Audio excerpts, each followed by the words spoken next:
हमारे channel RMS entertainment को subscribe करें और घंटी को दबाना ना भूलें।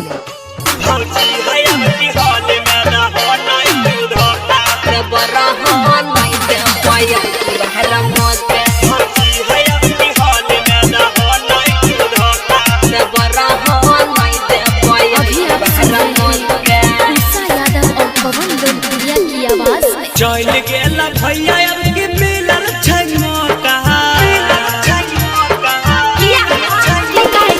चल गेला भैया अब के मिलल छै मौका।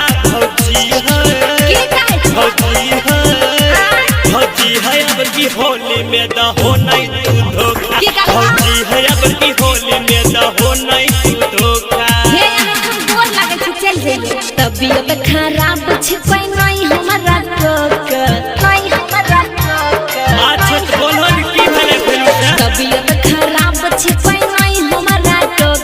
देवरा होली ये टकन करबो, देवरा हो के न दियो अब बाहर मौका। भौजी है अब की होली में दहो नहीं तू धोखा। देवरा हो नहीं देबो अब की बाहर मौका।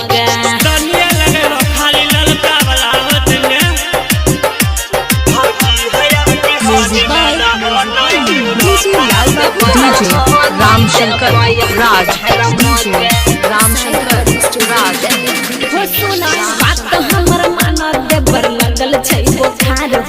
डॉक्टर साहब दिल के सुइया नहीं छै सुधार।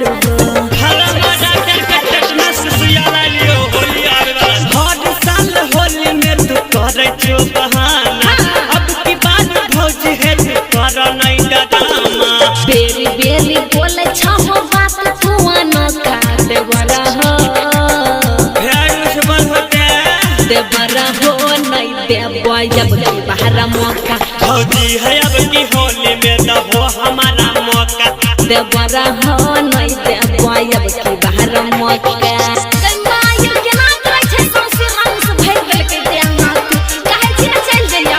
म्यूजिक बाय डीजे रामशंकर राज, रामशंकर राज।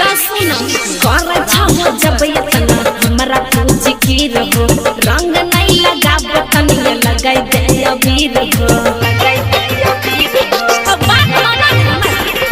गम नहीं चलता भौजी अब की बार वीर से। लाल पियर तरवा पूरा आई के करीब से। सुबोध विकास अपन रंग नहीं तू झोंका। देवरा हो, अरे कारो भगीर प्रेस करका वाला। देवरा हो नहीं देबो अब की बाहर मौका। भौजी है अब की होली में दहो हमारा मौका। देवरा हो के न दिया अब की